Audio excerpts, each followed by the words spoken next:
The stars outside Harmony 7 Station looked peaceful that morning, but peace was about to die in the most terrible way possible.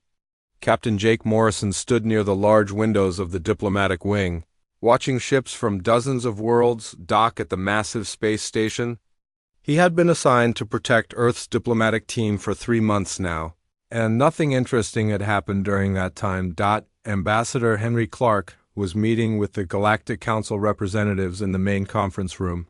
The meeting was supposed to be routine, just another discussion about trade routes and mining rights. Earth had been part of the galactic community for 15 years, but they were still treated like children by the older species. Most aliens saw humans as weak and primitive, barely worth their attention. Lieutenant Amy Rodriguez walked up to Jake and handed him a cup of coffee. She looked tired after pulling guard duty all night, but her eyes were alert as always. Amy was one of the best security officers Jake had ever worked with, and she took her job seriously. Both of them wore their dress uniforms, but they kept their weapons close just in case. Down the corridor, Dr. Lisa Thompson was working in her laboratory with samples from different alien species. She was trying to understand how various forms of life could work together better. Her research was important for helping humans and aliens avoid medical problems when they worked together. Lisa was brilliant, and everyone respected her work. Her 8-year-old son Billy was supposed to be in the station's education center, learning about different alien cultures with other children. Billy was a curious boy who loved to explore and ask questions about everything he saw. His mother often worried about his wandering nature, but the station was supposed to be safe for families. The Galactic Council had many different rules, and some of them seemed strange to humans. Each alien species had their own laws and customs, and sometimes these laws conflicted with each other. The Council tried to keep peace between all the different groups, but it was not always easy. The Korthani were one of the most militaristic species in the Council. They believed that strength was the only thing that mattered, and they showed no mercy to anyone they considered weak. Enforcer Zekthar was a typical Korthani warrior, standing 7 feet tall with thick armor covering his reptilian skin. He carried weapons that could kill most creatures with a single shot. That morning, Billy Thompson finished his lessons early and decided to explore the station. He had seen a restricted area marked with alien symbols he could not read, and his curiosity got the better of him. The boy slipped away from his teacher and walked down a corridor he had never seen before. The restricted section contained sensitive equipment from various alien civilizations. The Korthani had placed some of their military technology there for inspection by Council scientists. According to their laws, any unauthorized person who entered this area was considered a potential spy or saboteur. Billy found the restricted door unlocked and walked inside, amazed by all the strange devices and glowing panels. He touched nothing, just looked around with wide eyes at technology far beyond anything he had ever seen. The boy had no idea he was breaking any laws or putting himself in danger. Enforcer Zekthar was making his routine patrol when he detected movement in the restricted area. His scanner showed a small biological signature that did not belong there. Without checking to see who or what had entered, he drew his plasma rifle and moved toward the source of the intrusion. The Korthani had very simple rules about security breaches. They did not ask questions first. They did not try to communicate or understand the situation. If something was where it should not be, they eliminated it immediately. This approach had kept them alive during countless wars, but it also made them feared throughout the galaxy. Billy was examining a strange crystal device when Zekthar found him. The huge alien saw only an intruder in a restricted area. He did not see a curious child who had made an innocent mistake. The enforcer raised his weapon without saying a word. The security cameras captured everything that happened next. The footage would later be broadcast across the galaxy, but right now it was just another routine recording. Billy turned around when he heard heavy footsteps behind him. He saw the massive alien pointing a weapon at him and raised his small hands in the universal gesture of surrender. Zekthar fired his plasma rifle without hesitation.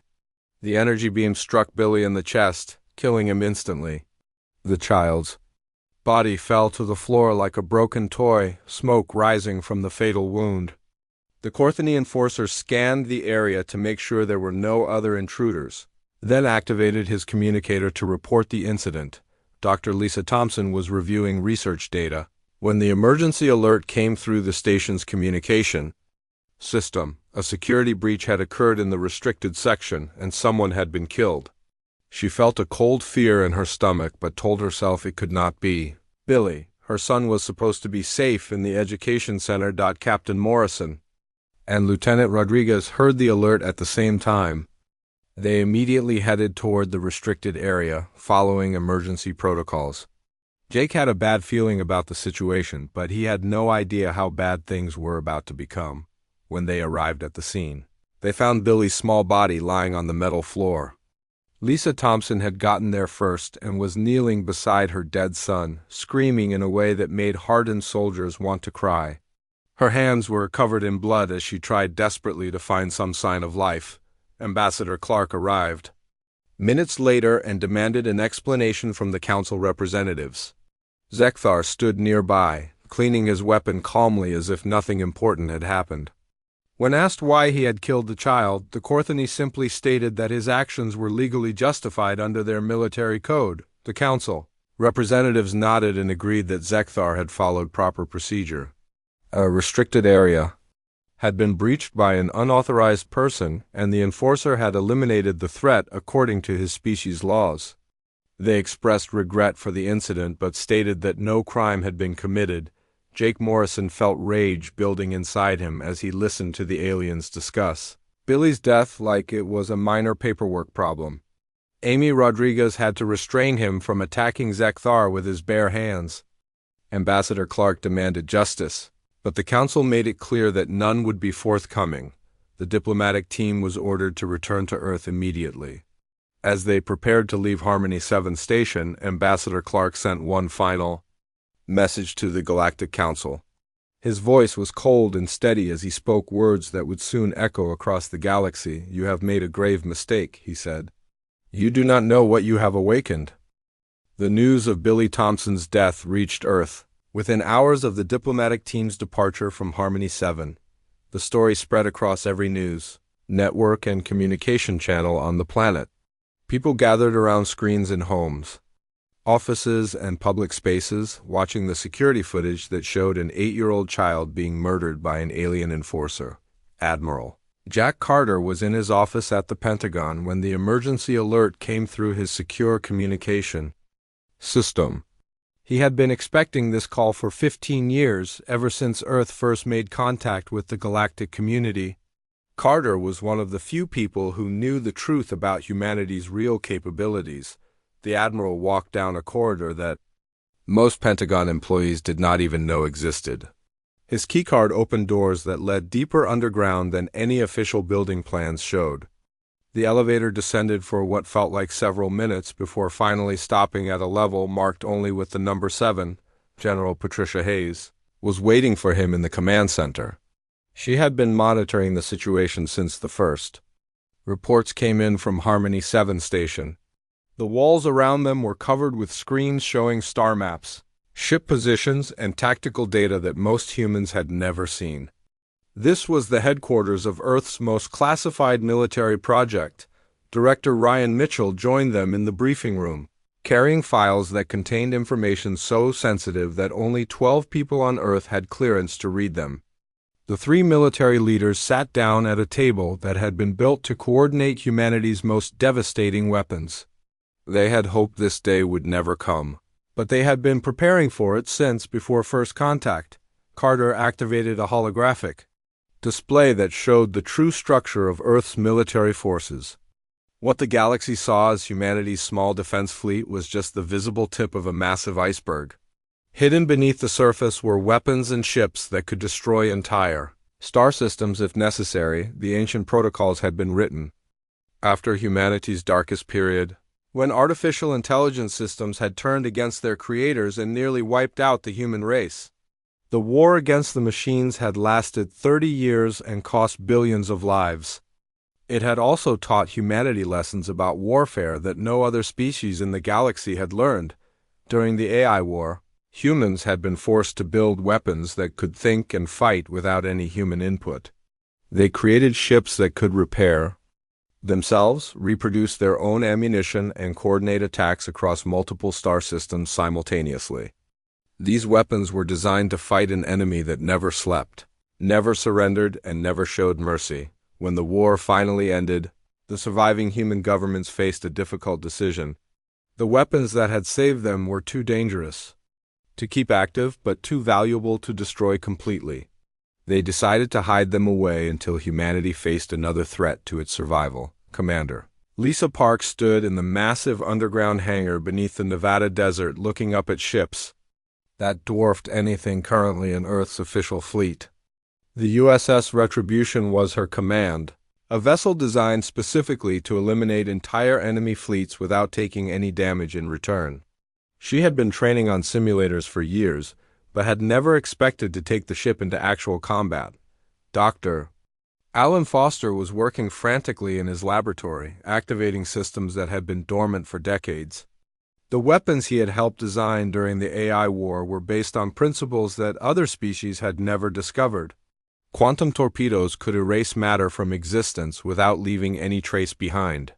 Stealth fields could make entire fleets invisible to every known form of detection. The hidden installations were coming online all across Earth and its colonies.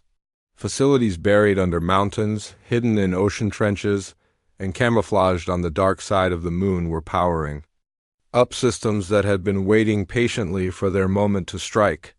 Robot factories began producing ammunition and spare parts for weapons that officially did not exist, haze-activated communication channels to sleeper agents who had been living normal lives throughout the galaxy for more than a decade. These men and women had been chosen as children and trained in secret before being sent out to work as traders, researchers, and colonists. They had been gathering intelligence and establishing supply caches while appearing to be ordinary civilians. The agents began sending reports about alien military capabilities, fleet positions, and political structures. They had spent years learning everything there was to know about potential enemies, and now that information would be used to plan humanity's response.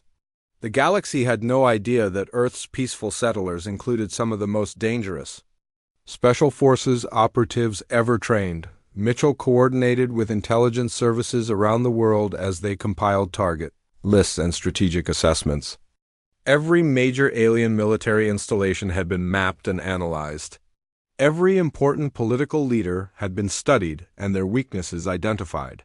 Earth spy networks had been preparing for this moment since the day humans first left their solar system. The president received a briefing that would have terrified most world leaders. She learned that Earth possessed enough firepower to sterilize every inhabited world in the galaxy if necessary. The weapons her predecessors had authorized during the AI war were still functional and ready for deployment at a moment's notice. Carter explained that humanity's membership in the Galactic Council had never been about exploration or diplomacy. It had been an intelligence-gathering operation designed to assess potential threats and prepare for the day when Earth might need to defend itself. Every human who had left the solar system had been part of this larger strategy. The Admiral showed classified footage from the AI war, battles where human fleets had faced odds of 1,000 to 1 and emerged victorious through superior technology and ruthless tactics. The machines had been a more dangerous enemy than any alien species, and humanity had learned to fight wars where complete victory was the only acceptable outcome. Foster demonstrated weapons that violated several galactic treaties, devices that could target specific DNA sequences or quantum signatures to eliminate entire species while leaving others unharmed. The research had been conducted in secret laboratories that the galactic community knew nothing about. Earth had been preparing for biological warfare on a scale that other civilizations could not imagine. The hidden fleets began moving into position throughout human space. Ships that had been disguised as asteroids, space stations, and debris. Fields revealed their true nature as they powered up engines and weapons systems. The galaxy's intelligence services had been watching the wrong targets for 15 years. Haze, contacted military commanders who had been living under false identities in civilian jobs. These officers had been maintaining their training in secret, while appearing to work as teachers, engineers, and business executives.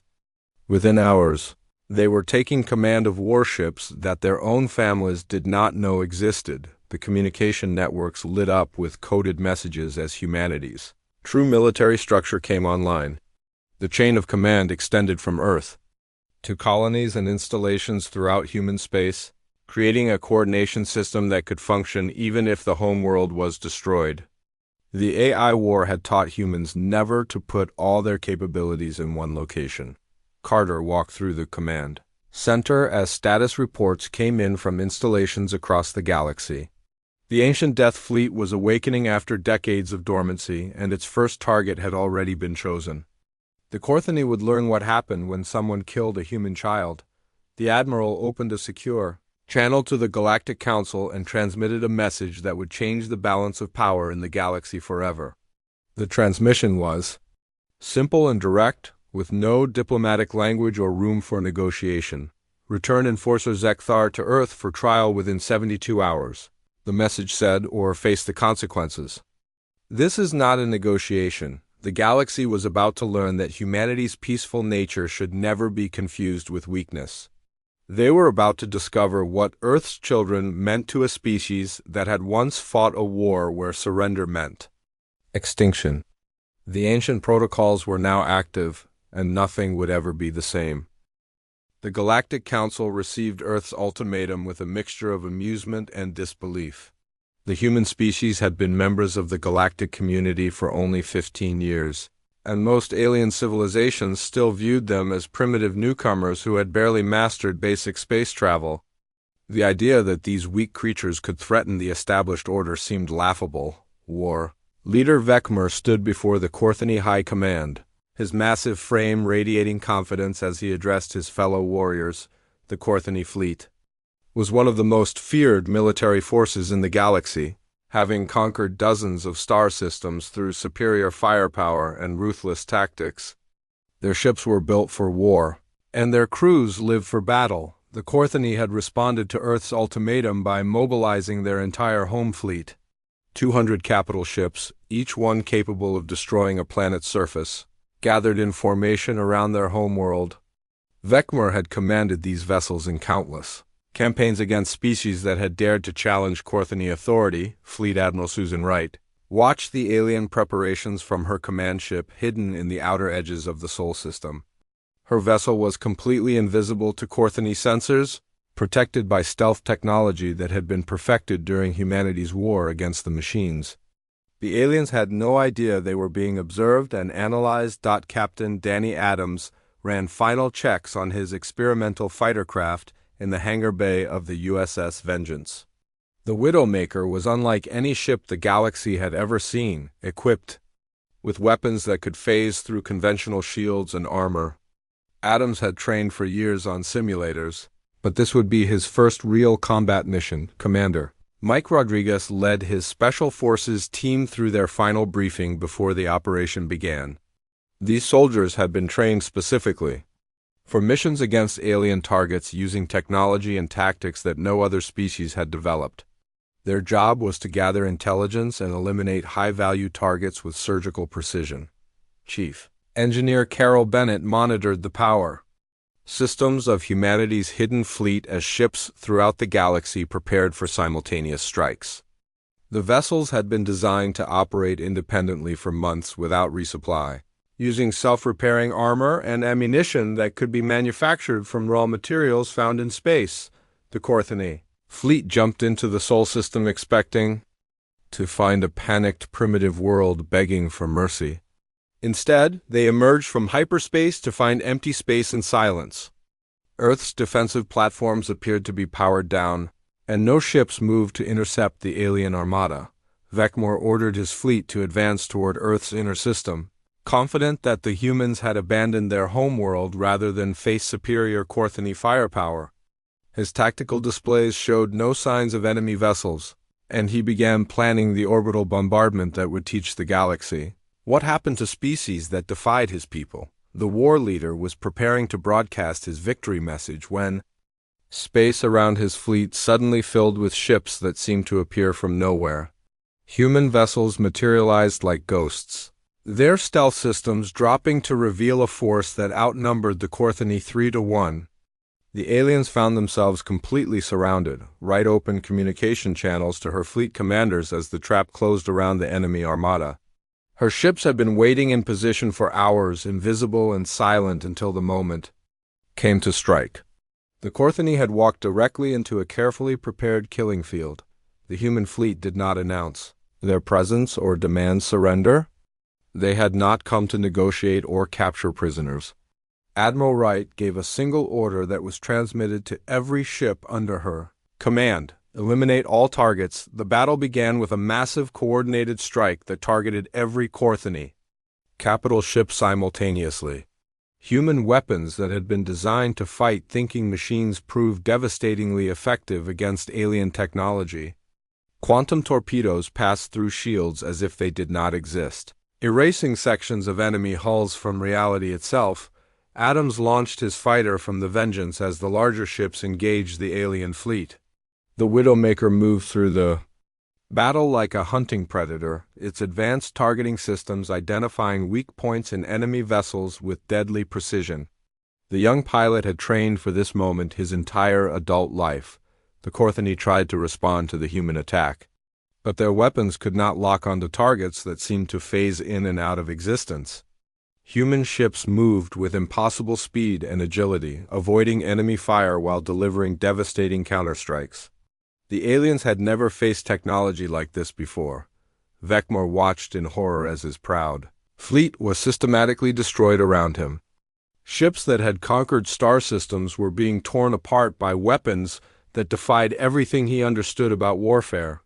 His tactical officers reported that they could not even detect some of the human vessels until after they had already fired. Rodriguez and his Special Forces team infiltrated a damaged Korthani command ship using teleportation technology that allowed them to bypass enemy shields and armor.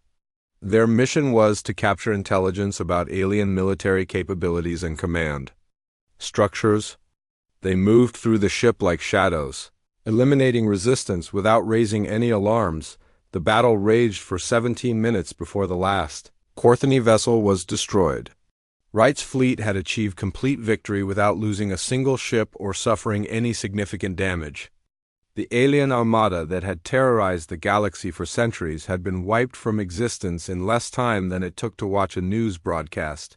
Adams piloted his fighter toward Vecmor's flagship as the massive vessel tried desperately to escape the battle. The war leader had realized that his fleet faced annihilation and was attempting to retreat to Korthani space. The young pilot had been given specific orders regarding the alien commander, the Widowmakers. Quantum torpedo struck the flagship's command section with pinpoint accuracy. The weapon did not simply destroy the target. It erased every atom from existence, leaving nothing behind but empty space. Vecmore and his senior officers vanished without even leaving debris for their families to recover. Bennett monitored the battle from her engineering station as human ships systematically eliminated every trace of the Korthani fleet. The aliens had brought weapons designed to destroy planets, but they had encountered a military force that had been built to fight for the survival of an entire species. The engagement ended with space around Earth completely clear of enemy vessels. Human ships moved through the debris field, scanning for survivors and salvageable technology. They found neither. The Korthani fleet had been so thoroughly destroyed that forensic teams would have difficulty proving it had ever existed, right? Transmitted her battle report to Earth Command as her ships began returning to their hidden bases. The operation had been a complete success, demonstrating humanity's military capabilities to any alien species that might be monitoring the battle. The message was clear. Earth was not defenseless. News of the Korthani fleet's destruction spread throughout the galaxy within hours. Species that had feared the reptilian warriors for generations could barely believe the reports. An entire armada had vanished while attacking what was supposed to be a primitive human world, the Galactic Council emergency session was filled with shocked representatives trying to understand what had happened. The sensor readings showed the complete annihilation of one of the galaxy's most powerful military forces by weapons that should not have existed. Some delegates suggested that the reports must be fabricated. Rodriguez and his team returned to their base with intelligence data that revealed the true extent of alien military capabilities. The information would be used to plan future operations against any species that might threaten human interests. The Corthony had been the first target, but they would not be the last if necessary. The 72-hour ultimatum Earth had delivered to the Council suddenly seemed less like the desperate bluff of a minor species and more like a promise from something far more dangerous than anyone had imagined. The galaxy was beginning to realize that humanity's peaceful nature might have been hiding something much more threatening. Carter reviewed the battle reports in his underground command center as additional human fleets moved into position throughout galactic space. The ancient Death Fleet had awakened, and its first strike had sent a clear message to any civilization that might consider harming human children. The war for Billy Thompson had begun, and the galaxy was about to learn what happened. When someone made the mistake of killing a human child, President Karen Davis stood in the Oval Office staring out at the night sky as reports continued to arrive from across the galaxy. The destruction of the Corthony fleet had sent shockwaves through every alien civilization, but humanity's response was just beginning. She had authorized actions that would change the balance of power in the galaxy forever. The president had grown up believing that Earth was a peaceful world that had joined the galactic community to explore and learn from other species. Now she knew the truth. Humanity had been preparing for war since before first contact, and the weapons at her disposal could end civilizations with the press of a button. Admiral Tony Garcia commanded the second wave assault forces from his flagship, hidden in the asteroid fields beyond Neptune. His ships were different from the fleet that had destroyed the Corthony Armada. These vessels were designed for precision strikes and special operations. Capable of appearing anywhere in the galaxy without warning, the galaxy watched in growing fear as human ships began materializing near major alien worlds without any advance notice. The vessels did not attack planetary targets or threaten civilian populations. Instead, they established what Earth called quarantine zones around inhabited systems, cutting off all trade and communication with the outside galaxy. Captain Steve Johnson led the Special Forces team that had been tasked with hunting down Enforcer Zekthar, the Corthony warrior who had killed Billy Thompson. Johnson and his soldiers had been trained specifically for missions against alien targets, using equipment and tactics that no other species had ever encountered. The hunt for Zekthar had become humanity's primary objective. Earth's intelligence networks throughout the galaxy were focused on locating one individual among billions of aliens scattered across hundreds of worlds. The resources being devoted to this single mission demonstrated how seriously humans took the death of their children. Dr. Marie Collins worked in a classified laboratory beneath the Rocky Mountains, developing weapons that could target specific alien species while leaving humans completely unharmed.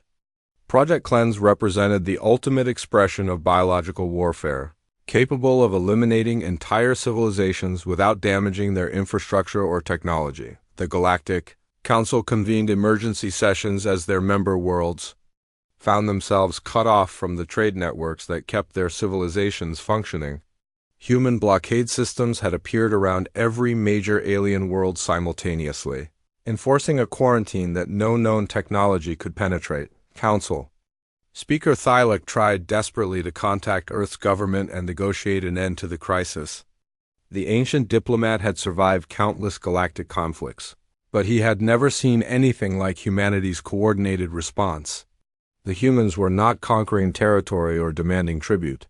They were systematically isolating every alien civilization. Johnson's team infiltrated the maximum security facility on Kepler Prime, where Zekthar had been hidden by the Corthony military command.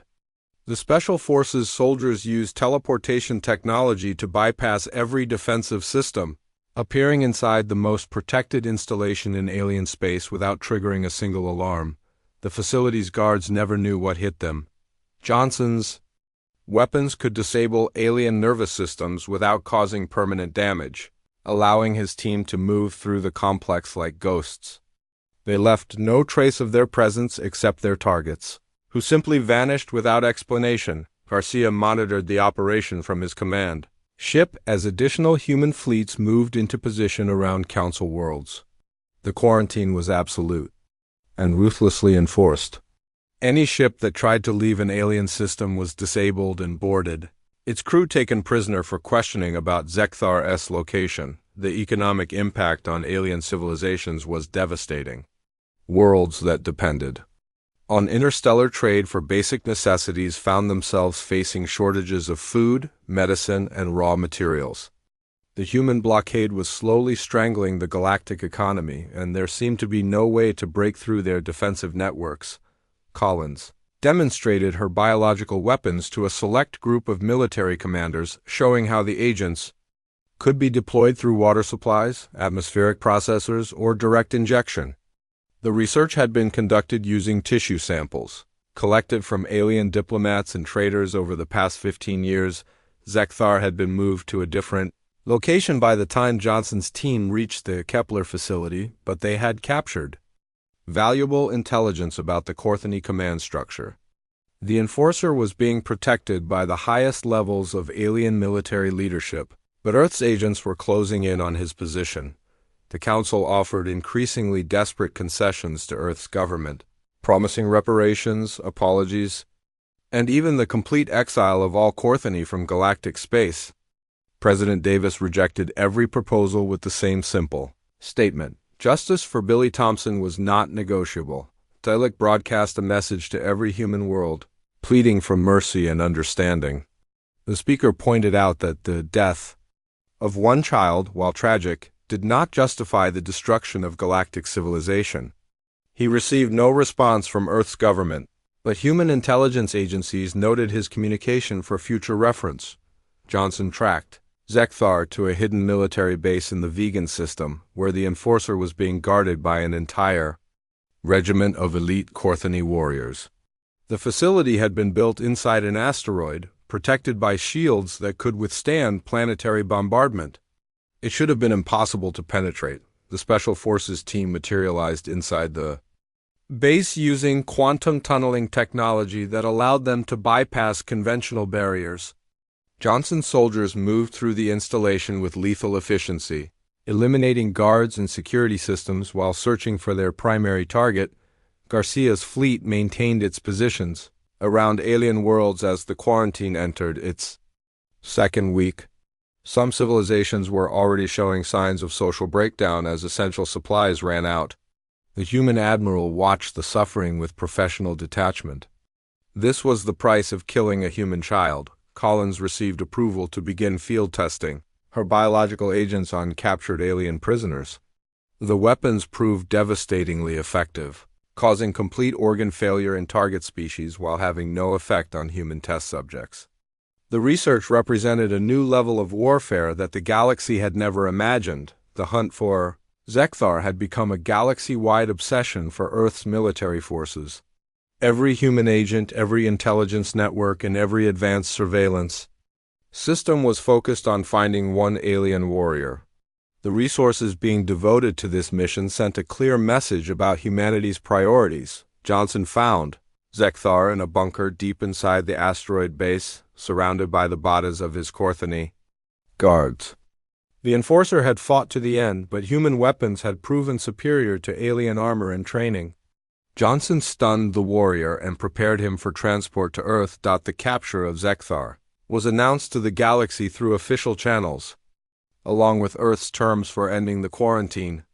The Enforcer would be tried for murder under human law, and the verdict would determine humanity's future relationship with the galactic community. Tillich made one final plea to President Davis, offering to turn over Zekthar personally if Earth would call off its assault on galactic civilization.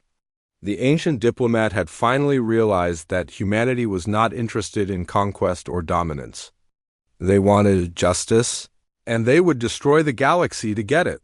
Davis considered the speaker's offer as reports continued to arrive from human commanders throughout galactic space. The quarantine was working exactly as planned, slowly choking the life out of alien civilizations. But the president had to decide whether justice for one child was worth the destruction of billions of lives. Garcia received new orders from Earth Command as his ships maintained their positions around alien worlds. The Second Wave Fleet would continue the quarantine until Zekthar faced trial on Earth. The galaxy would remain isolated until humanity received the justice it demanded. Collins prepared her biological weapons for deployment as the crisis entered its critical phase. If the aliens refused to surrender Zekthar voluntarily, Earth was prepared to use any means necessary to obtain justice. The death of Billy Thompson had awakened something in humanity that would not be satisfied with anything less than complete victory. The galaxy held its breath as the final phase of humanity's response began. The ancient Death Fleet had demonstrated its power, the quarantine had shown Earth's reach, and now the aliens faced a choice that would determine the future of galactic civilization. The decision came from the highest levels of the Galactic Council. After 3 weeks of isolation had brought their civilizations to the brink of collapse. Fleet Admiral Jack Carter received the transmission in his command center deep beneath the Pentagon, where he had been coordinating humanity's response to Billy Thompson's murder. Council Speaker Thylak's message was brief and filled with the weight of defeat. The alien civilizations could no longer endure the quarantine that had cut them off from essential trade and communication. They would surrender Enforcer Zekthar to Earth's custody, but they demanded guarantees that humanity would end its assault on galactic civilization. Carter forwarded the message to President Davis, who was meeting with her military advisors in the White House Situation Room. The president had spent sleepless nights considering the consequences of her decisions, knowing that the action she authorized would determine humanity's place in the galaxy for generations to come. Dr. Lisa Thompson sat in her home in Colorado, staring at photographs of her murdered son while the galaxy negotiated over his killer's fate.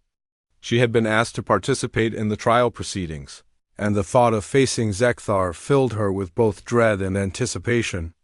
Billy deserved justice, no matter what it cost. The transfer of Zekthar took place at a neutral space station in the Alpha Centauri system, with representatives from both Earth and the Council present to witness the exchange. Captain Jake Morrison commanded the human escort fleet, the same officer who had been protecting diplomats when Billy was murdered 3 weeks earlier. The Corthany Enforcer was brought aboard the human transport vessel in maximum security restraints designed specifically for his species. Zekthar showed no emotion as he was transferred to his new captors. Maintaining the stoic warrior demeanor that his people valued above all else, Morrison looked at the alien, who had started this war and felt the same rage that had consumed him on Harmony 7 station. But humanity's response had not been driven by emotion alone. It had been a calculated demonstration of power that would reshape galactic politics forever. The journey to Earth took 5 days, during which Zekthar was held in a specially constructed cell aboard the transport ship. Human guards watched him constantly, but the Enforcer made no attempt to escape or communicate with his captors. He seemed to understand that his fate had already been decided. Earth's orbital defense platforms had been reinforced during the crisis, revealing defensive capabilities that the galaxy had never suspected. Massive weapons arrays and shield generators surrounded the human homeworld, creating a barrier that could repel any conceivable attack. The installations had been hidden for decades, waiting for the moment when they might be needed. Commander Lisa Park guided her ship USS Retribution through the defensive network as part of the escort bringing Zekthar to Earth. The vessel that had helped destroy the Corthany fleet now served as a reminder of humanity's military power to any aliens who might be watching the proceedings. The trial of Enforcer Zekthar was broadcast live throughout the galaxy, allowing every alien civilization to witness humanity's concept of justice. The courtroom had been specially modified to accommodate the massive Corthany warrior, but the legal proceedings followed standard human protocols. Dr. Thompson entered the courtroom wearing a simple black dress, her face composed despite the emotional turmoil she felt inside.